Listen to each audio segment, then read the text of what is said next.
अजिबात नाही. निवृत्तीनाथ, सोपान काका, मुक्ताबाई, ज्ञानेश्वर महाराज नाव माहिती आहे ना सगळ्यांना?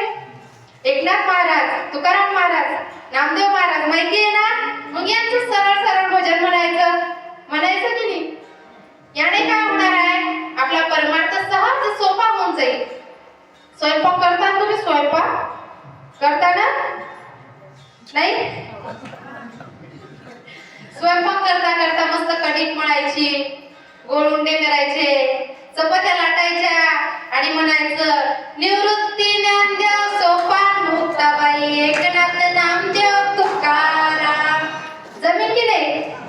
सहज परमार्थ होऊन जाईल. पण ते बी आम्हाला येत नाही ताई.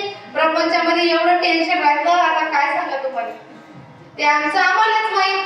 पण हे सरळ भजन जर तुम्ही स्वयंपाक करताना केलं ना, कसं निवृत्ती ज्ञान